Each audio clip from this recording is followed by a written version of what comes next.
Good morning. I talk about confidence a lot because it's so important and because I'm really good at helping people with confidence.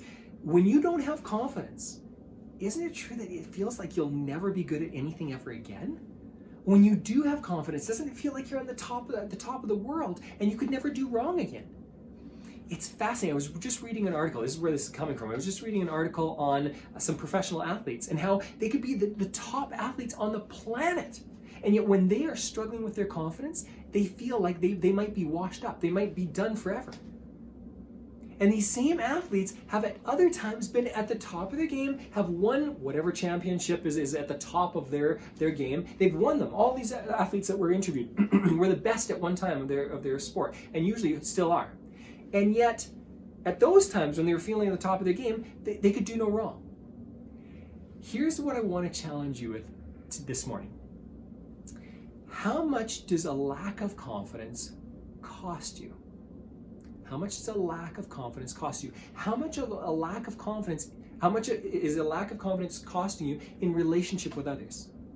With your kids, with your partner, with relationships in general, with parents, with friends, with family. When they see that you're weak and that you see yourself as weak, and so people run all over you. What does your confidence cost you in relationships? What does your confidence cost you in business? When you don't believe that you have what it takes, when you don't believe you're good at sales or marketing or influencing people around you. For me, I'm a coach. Influence is my business.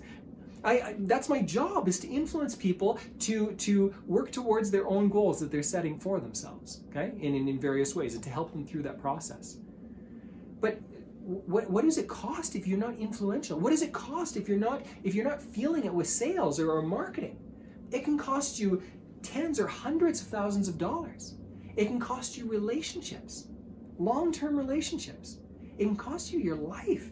It's not worth it not to have confidence. So today, all I'm going to do is encourage you to feel the fear. Actually, I've got the book right here. To feel the fear and do it anyway. If you don't have confidence right now, here's the secret. Simply get started. Ask yourself, what do I want confidence in? And then start doing it more. When you do something more and more and more and more, especially if you do it in a way that you can give yourself a couple of quick wins, what will start to happen is you'll build your confidence back. I was reading something about a tennis star who was struggling with his serve. And what his coach told him to do is simply start throwing the ball up again. You just practice the basic things that he knew how to do already. And this is one of the best servers on the planet. So what he did was he started throwing the ball up. Just basic things. And as he started to go, oh, I know how to do this, everything started to fall into place and he got his confidence back. So he practiced the basics.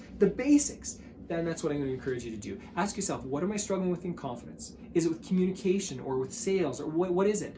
And then practice doing that very thing in a safe, easy way, going back to the basics. If you're struggling with communication, go back to just asking a few questions and listening to somebody. Actually, this is the same is true with sales. If you're struggling with sales, go back to the basics of simply asking some good questions and listening to what somebody's needs are. Pretty soon you'll fall into a really good rhythm again. You'll have momentum and confidence, and you'll start selling more. You'll start having better relationships around you. That's as simple as it is. It's not necessarily easy, but that's as simple as it is. I want you to practice this today. Find something that you're struggling with and ask yourself, what are the basics for this? How can I start it again? You'll be better at it in no time. Enjoy the process.